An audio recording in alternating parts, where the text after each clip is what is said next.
Praise the Lord. Praise the Lord, everyone. ప్రార్థన చేసుకుందాం. Let's pray all together. My loving Heavenly Father, precious, precious, precious unto you, Lord. Thank you so much, Lord, for being with us all this August month, Lord Jesus Christ. Father, we are entering into September month, Lord. What you're going to talk to us this month, Father, please prepare us through your words. We are looking at your scriptures, Jesus. Father, make us to understand what you want to taught us and also teach us, Jesus Christ. Father, now we are looking into the scriptures. You speak to us, through us, to all your children in the branches of GTFL Ministries, Lord. Be with us, be with Uncle and myself too at this point of time, Lord. In thy holy name of my Lord and Savior, holy Jesus Christ. Amen. Amen. ఒక కొత్త పాట పాడతారు, అందరూ కూడా నేర్చుకోవాల్సిందిగా కోరుచున్నాం. We have a special song now. Please all learn this song. దేవుని నామానికి మహిమ కలుగును గాక. ఇప్పుడు ఒక ప్రత్యేకమైన పాట, మహాదేవుడా అనే పాట పాడుకుందాం. స్తోత్రార్హుడా,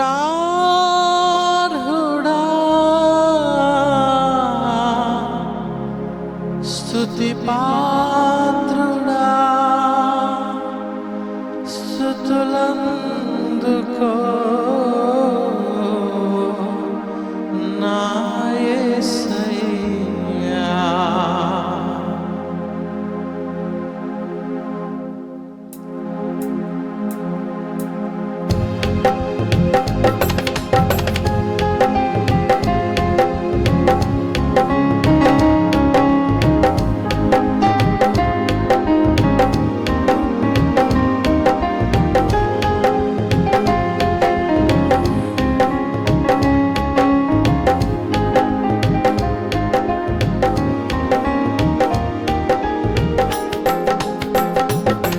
మహాదేవుడా, మహోన్నతుడా, మహాగణుడా, మా పరిశుద్ధుడా, యుగ యుగములకు దేవుడవు, తరతరములకు నీవే మా ప్రభుడవు. స్తోత్రార్హుడా, స్తుతి పాత్రుడా, స్తుతులందుకో నా యేసయ్యా. ఆరాధనా నీకే యేసయ్యా, స్తుతి అర్పణ నీకే మెస్సయ్యా. యెహోవా ఈరే, యెహోవా షమ్మా, యెహోవా షాలోమ్, యెహోవా రాఫా, యెహోవా నీరే, యెహోవా షమ్మా, యెహోవా షాలేమ్, యెహోవా Rapha.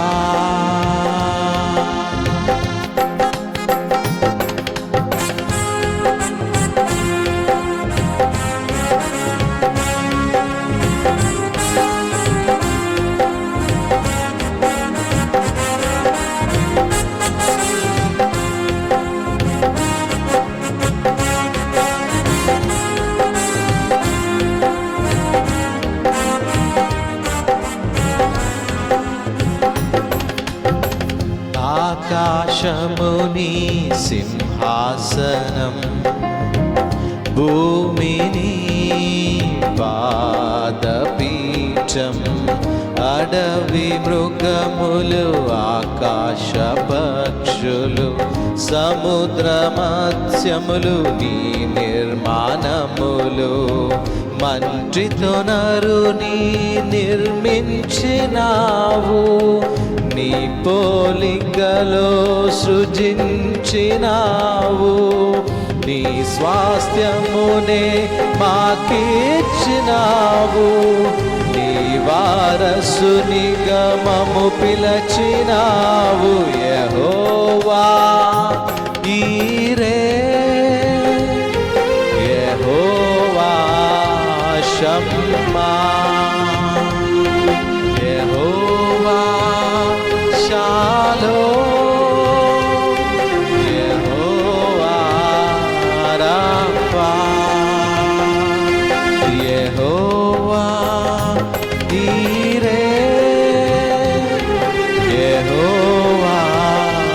Shammah. Yehovah Shalom, Yehovah Rapha.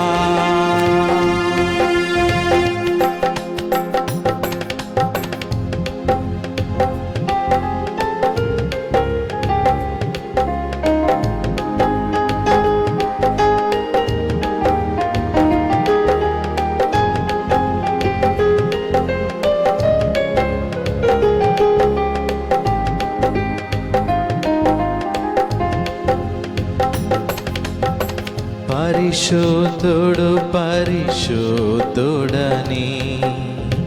శరాపులు నిన్ను స్తుతించగా, సర్వోన్నతమైన స్థలములలో దేవునికి మహిమా ఘనత. పరలోకమే నీ మహిమతో నిండెను, భూజనులకు సమాధానము కల్గెను.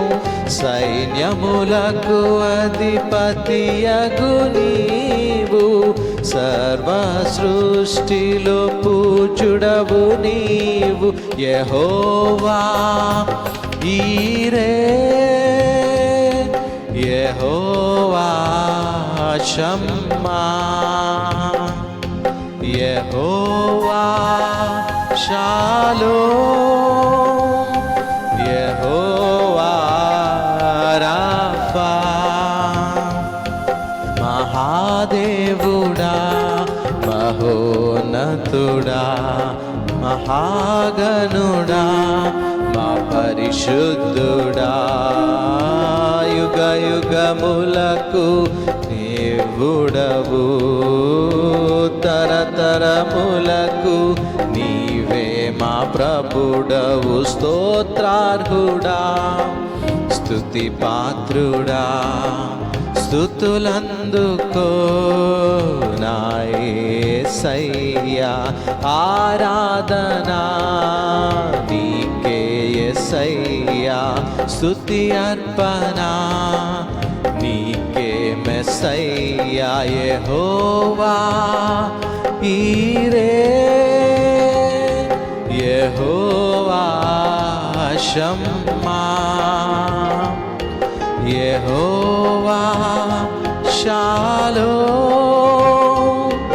యెహోవా Rapha, Jehovah Rapha.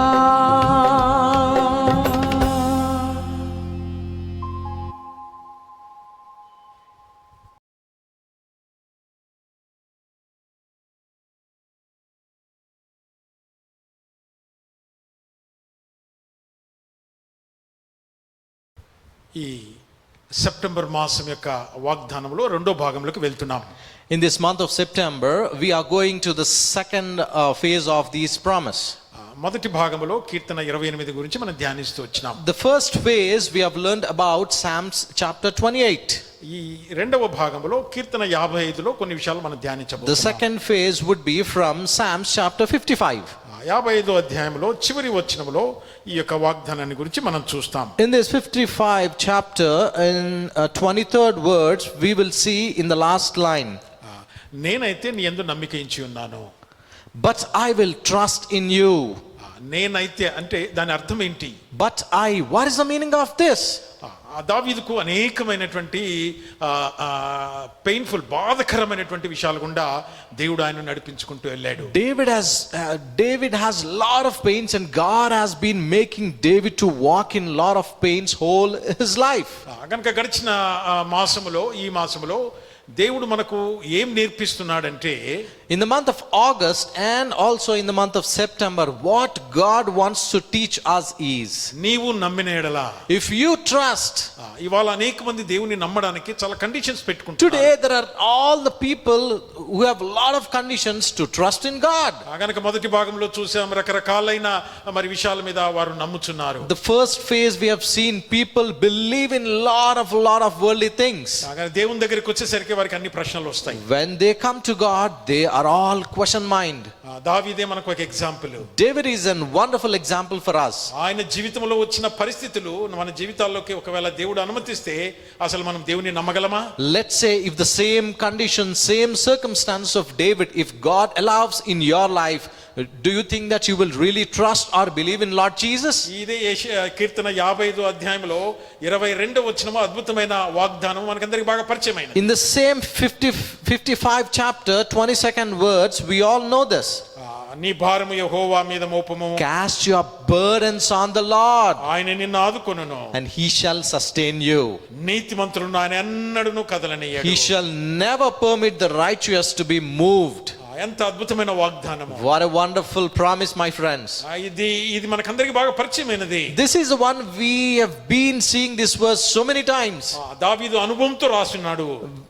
David has lot of expertise, and with that expertise he has written this verse. గనుక జాగ్రత్తగా వినవలసిందిగా కోరుచున్నాను. I would request you to please patiently listen.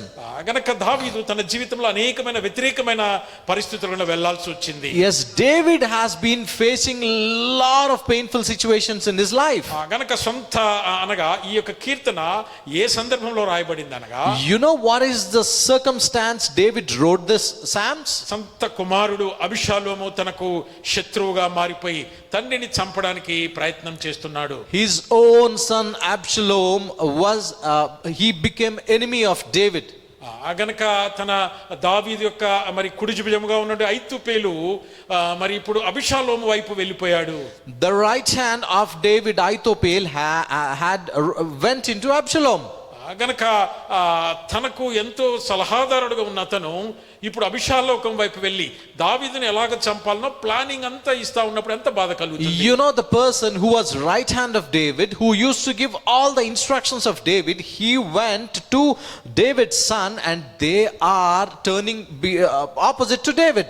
గనక ఎంతో బాధపడిపోతున్నాడు. He was in lot of troubles and pain. గనక ఒకవేళ శత్రువు అలాగ చేస్తే అది వేరు ఉంటుంది. You know, for example, let's say if enemy does that thing, that's a different scenario.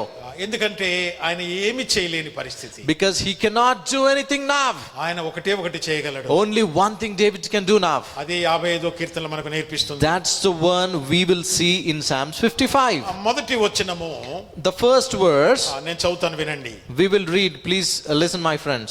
దేవా చెవియొగ్గుము, నా ప్రార్థన ఆలకింపుము, నా విన్నపమునకు విముఖుడవై ఉండకుము.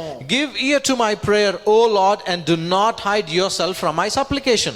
గనక ఇక్కడ కూడా అదే అంటున్నాడు, ప్రార్థన ప్రార్థన ప్రార్థన. Here also David stresses prayer, prayer, prayer. గనక దావీదు ప్రార్థనలో చాలా ఉన్నతమైన స్థితిలో ఉన్నవాడు. David is a one who has been to his topmost situation in terms of prayer. చాలా మంది సమస్య వచ్చినప్పుడు మనుషుల దగ్గరికి పరిగెత్తుతారు. So many people, when troubles come into their lives, they run to the people. గనక దావీదులో మనం నేర్చుకోవాల్సిన పాఠము, సమస్య వచ్చిన వెంటనే దేవునికి చెప్పేస్తాడు. But from David what we can learn is whenever he faces a trouble, whenever he faces a pain, immediately he runs to God. ఇంకొక విషయము, దావీదుకు దేవునికి చాలా సన్నిహిత సంబంధాన్ని ప్రార్థనలో మనం చూస్తాం. Another thing what we can learn from here is David and God has very near situations, very close situations. అందుకోసమే నా విన్నపమునకు విముఖుడవై ఉండకుమని దేవుని ప్రార్థన చేస్తున్నాడు. That is the reason David is praying for my supplication. గనక 2-3 వచనాల్లో మనం గమనిస్తే, From second and third words, if we see, ఆయన చాలా చింతాక్రాంతుడిగా మూలుగుచున్నాడు. he is restless and he is moaning noisily to the God.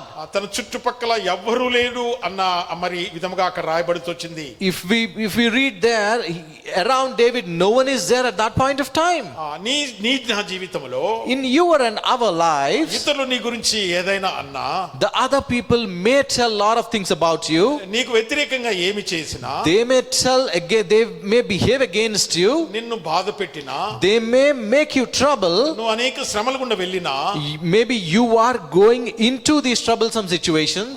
అలాంటి పరిస్థితిలో ప్రార్థన ఇక్కడ ఆయన మనకు నేర్పిస్తున్నాడు. And these situations David tells us to be in prayer. గనక మానవ జీవితంలో వస్తున్న ప్రతి సమస్య ఇక్కడ దావీదు ఈ 55వ కీర్తనలో మనం చూడవచ్చు. Every troubles, whatever a human being will have, David have answers in these psalms. మొదటి 8 వచనాలు First 8 verses, మన జీవితాల్లో రానున్న అపాయాలు ఎలా ఉంటాయని ఇక్కడ కీర్తనకారు రాస్తున్నాడు. going forward, whatever may be the troublesome situations, the David is writing here. 9 నుంచి 15 వచనాల్లో ప్రార్థన లోతైన అనుభవంలోకి అని రాస్తాడు. From 9 to 15, there is lot of in core understanding about the prayer. 16 నుంచి 23 వచనాల వరకు కూడా And from 16th to 22nd verses, దేవుడు విడిపించేవాడు, God is the one who breaks the chains. గనక భరించేవాడు, He is the one for your burdens. Final గా మన భారములను ఆయనే భరిస్తాడని ఇక్కడ మనకు నేర్పిస్తున్నాడు. Finally, what we have to learn is God is the one who will take all our burdens.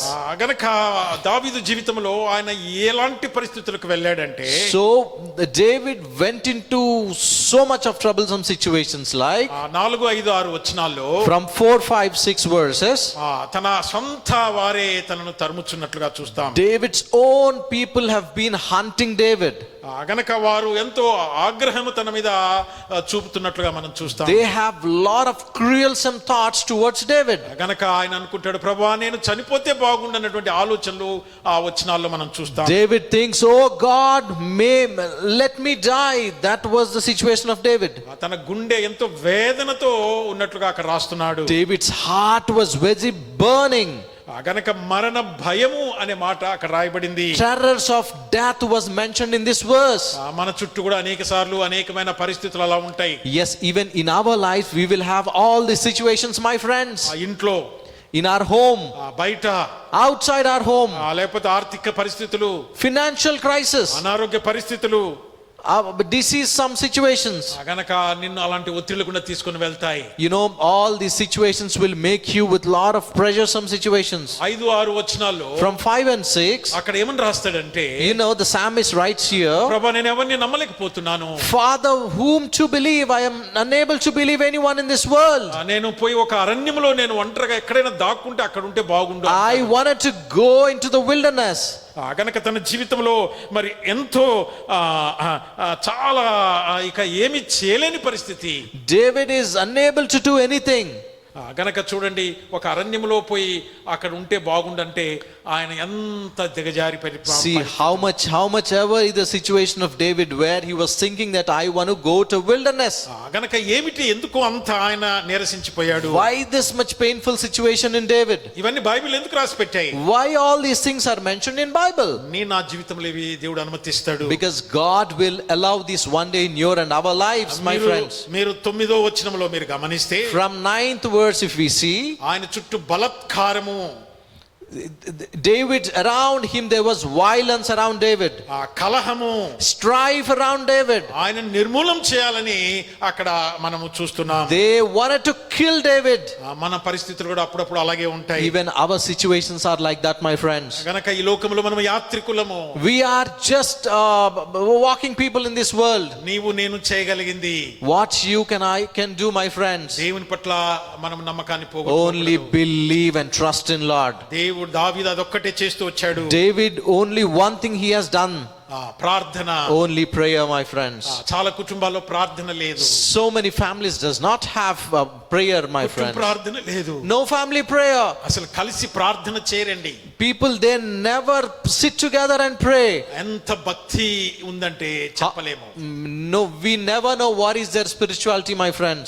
గనక 10వ వచనంలో మనం చూస్తే, In the 10th verse if we see, గనక రాత్రింబగళ్ళు బయట మనుషులు ఎలా తిరుగుతున్నారంటే ఆ పట్టణం యొక్క మరి ప్రాకారములో తిరుగుతున్నారంట. you know, the people, how they are walking around the city day and night, they are going round and round in the walls. ఎందుకు అలా తిరుగుతున్నారు? Why they are walking like that? పాపము, Because of sin. ఒక నమ్మిన యేసు ప్రభున మరి విశ్వాసి గాని యవనస్తుడు గాని, Because, for example, if there is any spiritual brother or a youngster, దేవుని మందిరంలో ఉండాలి, he has to be in God's church, లేకపోతే ఆయన పనిలో ఉండాలి, or he has to be in his work, లేదా ఇంట్లో ఉండాలి, or in his home, లేదా ప్రభు పాదముల యొద్ద ఉండాలి, or under the feet of Jesus. కానీ ఈ 10వ వచనంలో చూడండి ఎంత But if we see in 10th verse, గనక 11వ వచనములో In 11th verse, అందుకోసమై ఆ సాతాను చేతిలో నాశన క్రియలు చేయడానికి ప్రజలు తెగిస్తున్నారు. the people are deceitful in its streets, my friends. గనక ఇప్పుడు దావీదు పరిస్థితి ఏమి చేయలేని పరిస్థితి. Even the David is unable to do anything. మీరు 12వ వచనము 14వ వచనం వరకు From 12th to 14th verse, గనక భక్తి పరుల వలన ఆయనకు శ్రమలు వస్తున్నాయి. he is getting troublesome from the spiritual people. గనక 14వ వచనములో తన సొంత వారి చేతనే అనగా ఎవరితో ఆయన మందిరానికి వెళ్తూ వచ్చాడు. In 14th verse, from his own people, for example, with whom else he is going to the church. ఆ వచనము 14వ వచనము మరి నేను ఒకటి చదువుతాను. Yes, I will read 14th verse, please. మనము కూడి We took sweet counsel together. మధురమైన గోష్ఠి చేసి ఉన్నవారము, Sweet counsel together. ఉత్సవమునకు వెళ్ళు సమూహముతో Walk to the house of the God దేవుని మందిరమునకు పోయి ఉన్నవారము. in the throngs.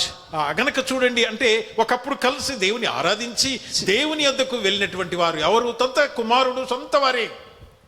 You know, one point of time, David has went with all these people and sweet counsel together. He went to church.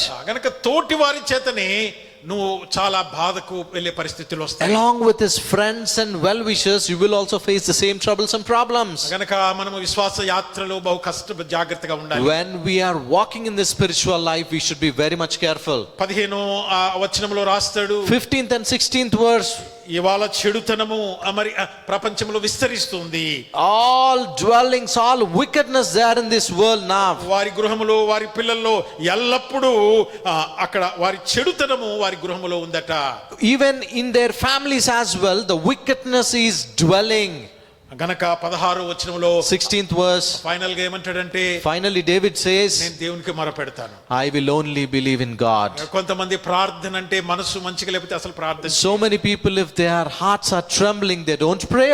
ప్రేమైనటువంటి దేవుని బిడ్డలారా, My dear brothers and sisters, ప్రభు నామమున చెప్తున్నాను, in the name of Jesus I am telling you, నేను ఇంకా బ్రతికున్నానంటే I am still alive because ప్రార్థన. prayer. నా గురించి ప్రార్థించే సంఘం ఉంది. Because for me there is church who is నా praying. గురించి ప్రార్థించేవారు ఉన్నారు. Because for me there are people who are praying. నీ గురించి ప్రార్థించేవారు ఉన్నారా? Is anyone there to pray for you? ఇవాళ క్రైస్తవ సమాజంలో చాలా ఇందాక మొదటి సెషన్ లో కూడా నేను చెప్తూ వచ్చాను. In the first session as well, I am telling you, in this Christian world now, నా కొరకు ప్రార్థన చేయండి అని చెప్పడము అది ఒక విషయం అది ఒక పెద్ద సమస్య కాదు. you know, people come and tell, brother, why don't you pray for me? That is not the matter now. కానీ నువ్వు ప్రార్థన చేయాలి. But you have to do prayer. గనక 16వ వచనంలో దేవునికే మొరపెట్టుకుందాం. From 16th verse, Lord shall save me. జాగ్రత్తగా వినండి. Please carefully listen, my friends. మనము చివరి ముగింపులోకి వచ్చాం. I am coming to conclusion. 17వ వచనంలో అంటాడు, 17th verse, David Psalmist says, ఉదయకాలమున, even morning, మధ్యాహ్న కాలమున, noon, సాయంకాలమున and evening, నేను మొరపెట్టుదును. I will pray and cry. అంతటితో ఆగుతలేడు. He is not stopping there. నీ వాక్యమును ధ్యానిస్తాను. I will by heart your words. ఎంత గొప్ప అనుభవం అండి. What a wonderful experience, my friends. ఇవాళ ఉన్నటువంటి క్రైస్తవ సమూహాలు ఎలా ఉన్నాయి? Today the Christian world, how it is. ఒక్క గంట ప్రార్థన చేయలేని పరిస్థితి. Not even praying for 1 hour. దినమునకు 5 నిమిషాలు కూడా ప్రార్థన చేయలేని Not even పరిస్థితి. 5 minutes a day. గనక కుటుంబంలో ఎలా ఐక్యత ఉంటుంది? How you will think that there is togetherness in families. ఈ మాటలు వింటున్న వారు తీక్షణంగా ఆలోచించండి. Everyone who is listening this, carefully listen, my friends. ఆ ప్రార్థన ఆలకించుము అని దేవుని మొరపెడుతున్నాడు. David is questioning, David is asking God, please hear my prayer. ఎందుకు ఆయన ప్రార్థన అంతగా మరి ఆ దేవుని అడుగుచున్నాడు? Why he is crying to the Lord in prayer. రోమా 8:26 వచనంలో ఎలా ప్రార్థించాలో మనకు నేర్పిస్తుంది. Romans 8:26 says how we have to pray. గనక 3 పర్యాయాలు ఆయన ప్రార్థిస్తున్నట్లుగా మనం చూస్తున్నాం. 3 times they the 3 times he will pray. గనక అక్కడ మరి 18వ వచనానికి వచ్చేసరికి దేవుడు సమాధానమును ఇచ్చేవాడు ప్రార్థన చేత. Yeah, in the 18th if we see, God gives peace in prayer. కీర్తన 3వ అధ్యాయంలో ఆ మాటలు రాయబడ్డాయి. Yeah, in Psalms chapter 3 it will be mentioned that. అక్కడ 18వ వచనంలో అంటే నా ప్రాణమును విమోచించు దేవుడు అంటున్నాడు. Yeah, in 18th verse we see, he is the one who redeemeth my soul. దాని అర్థం ఏమనగా, You know the meaning of this verse is, దేవుడే చూసుకుంటాడు. God will take care of everything. ఎంత నమ్మకం అండి. But what an excellent belief, my friends. అలాంటి నమ్మకం మనం కలిగి ఉన్నామా? Do you really have the same beliefness and trust? దావీదు శత్రువులు ఎవ్వరు కూడా నిలవలేరండి అసలు ఆయన ముందు. Yes, in front of David, no enemy can stand in front of him. గనక సొంత కుమారుడు ఆయన వల్ల ఏమి చేయలేని His పరిస్థితి. own son is against him, but he is unable to do anything. 19వ వచనంలో మనం గమనిస్తే 19th verse, if we see, పురాతన కాలమున అనే మాట రాస్తున్నాడు. if we see, because who abides from the old. అనగా పురాతన కాలం అంటే నిన్న నేడు నిరంతరము ఒకే విధంగా ఉన్నది. What is old? God is same yesterday, today and forever tomorrow. గనక 20వ వచనానికి మనం వస్తే 20th verse, if we come, అక్కడ చాలా అద్భుతమైన మాట రాయబడింది. what a wonderful verse he is mentioned here. English లో చదువుతారు 20వ వచనము. 20th verse, please. He has put forth his hands against those who were at peace with him. గనక పైకి చాలా మంచిగా మనతో మాట్లాడుతూ ఉంటారు. You know, people, they talk very amazingly in front of us. గనక వారు బలత్కారం చేయడానికి మరి అడుగులు ముందుకు వేస్తూ ఉంటారు. But they will broke the covenants, my friends. గనక 21వ వచనంలో వారు హృదయములో కలహములు కలిగి ఉంటారు. Yeah, if we see in 21st verse, in their hearts they have lot of trembleness. గనక పైకి వెన్న వంటి మాటలు చక్కగా మాట్లాడుతూ Yeah, ఉంటారు. they will talk all the creamful words. ఇది ప్రపంచం యొక్క పరిస్థితి. This is the situation of world, my friends. నీ చుట్టూ కూడా ఇవే పరిస్థితులు. Everything around you is the same situation. దావీదు కూడా అదే పరిస్థితి. David also is in the same situation now. ఈ మాటలు వింటున్న నీ పరిస్థితి కూడా ఇంతే. Whoever are listening this, the same situation is also with you, my friends. కానీ ఇక్కడ దావీదు మనకు ఒక రెమెడీ, ఒక మార్గాన్ని చూపిస్తున్నాడు. But David is giving excellent remedy and he's showing us a way. 22వ వచనానికి వచ్చాం మనము. 22nd verse, we are coming here. అద్భుతమైన వాగ్దానము. What an excellent promise, my friends. నీ భారము, your burden. గనక నీ భారం అంతయు ఆయన మీద మోపాలి. All your burden cast on the Lord. గనక నీ గురించి చింతిస్తే దేవుడు అండి ఆయన. God is worried about you, my friends. గనక ఆయన అన్నడూ కదలనీయడు. He shall never permit. గనక భరించే దేవుడు. He shall never sustain you. ఎందుకంటే 23వ వచనము ఆయన రక్తాపరాధం అనే మాట రాయబడింది. Because in 23rd verse, bloodthirsty is mentioned there. గనక ఈ పరిస్థితులన్నీ దేవుడు మనకు జ్ఞాపకం చేస్తున్నాడు. All these situations God is actually making you to remember now. నేనైతే నీ యందు నమ్మకం ఉంచుచున్నాను. I will trust you. గనక ఆత్మీయ జీవితంలో కొనసాగుతున్నప్పుడు When we are walking in our spiritual lives, అనేక మంది నలిగిపోతూ ఉంటారు. so many people are crushed. గనక దేవుని మీద నీ భారం మోపాలి. You should cast your burdens on Lord. నీ బాధల్లో దేవునికి అప్పచెప్పుకోవాలి. In your problems, just give it to God. దేవుడే విడిపిస్తాడు. God is the one who will break the chains. 55వ కీర్తన మనకు ఒక ఎగ్జాంపుల్ గా ఉంటుంది. What a wonderful example from Psalms 55 chapter. ఆయన జీవితంలో ఎంత కఠినమైన బాధ అనుభవాలు గుండా వెళ్తున్నాడు. What the David has went on throughout his life. గనక అద్భుతంగా దేవుడు ఆయన విడిపించినట్లుగా మనం చూస్తున్నాం. God has been broken his chains amazingly. గనక ఏమీ చేయలేని పరిస్థితి. He is unable to do anything. దావీదు ఎంతో యుద్ధవీరుడండి. David is the greatest king, my friends. ఆయన చూస్తే అనేక మంది శత్రువులు భయపడిపోతారు. Lot of enemies will tremble seeing David. కానీ సొంత వారే ఆయన సొంత కుమారుడే జనాంగముగా రాజ్యము లాగేసుకునే ప్రయత్నాలు. But his own people, own family, own son he is worried about his son. కానీ దావీదు దేవుని పట్ల ఆ భారాన్ని వేశాడు. But David cast his burden on Lord. చివరిగా మనకేం నేర్పిస్తున్నాడంటే, on conclusion, what David is teaching us ప్రభువు is, ఏం చేసినా పర్లేదు.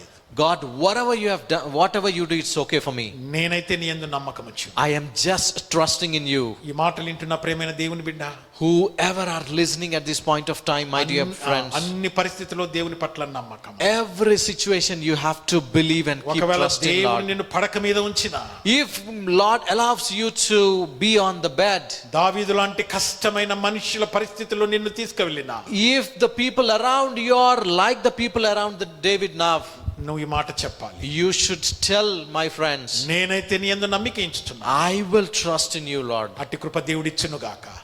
May God give that peace and hope to you, my friends. ప్రార్థన చేస్తాను. We will pray. మా ప్రేమగల తండ్రి, my dear, be a loving Father. మా సంఘాలను ప్రేమించి Pray, you've been loving our churches. నమ్మకము అనే మాటను గురించి గత 2 మాసాలుగా మాట్లాడు. Trust and belief is the one from past 2 months you've been speaking to us, Lord. ఈ సెప్టెంబర్ మాసంలో కూడా In this September month as well, Jesus. నేనైతే నీ యందు నమ్మిక ఉంచి ఉన్నాను. But I will trust in you. గనక ప్రభా నీ యందు నమ్మకం ఉంచు వారికి మీరు సహాయం చేసే దేవుడు. You are the one, you will help the one who will believe in you, Jesus.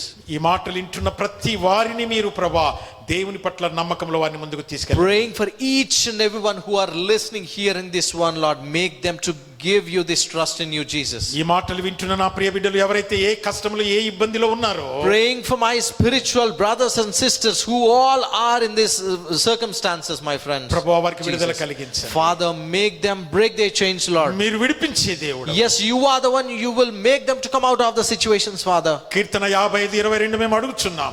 We are asking in Psalms 53 chapter, Lord. అనేకమైన భారముల చేత ప్రజలు నలిగిపోతున్నారు. Lot of people are crushing with burdens, Father. గనక నీ మీద ప్రభు ఆధారపడుతున్నాం. Father, they are keeping their burdens on you, Jesus. కుటుంబాల పక్షముగా, Praying behalf of families, Father. సంఘ పక్షముగా Praying behalf of church, మీరు Lord. విడుదల కలిగించండి. You give them, break the chains, Lord. ఈ సెప్టెంబర్ మాసములో In this month of September, Father. ప్రతి కుటుంబములో Every family, ఒక Father. నూతనమైన కార్యమును You ప్రారంభించండి. give them new situations, new things in their lives. ఈ యొక్క మాటలు వింటున్న ప్రతి వారిని నీ హస్తాలకు అప్పజెప్పుకుంటున్నాం. Praying for everyone, keeping in your hands, Father.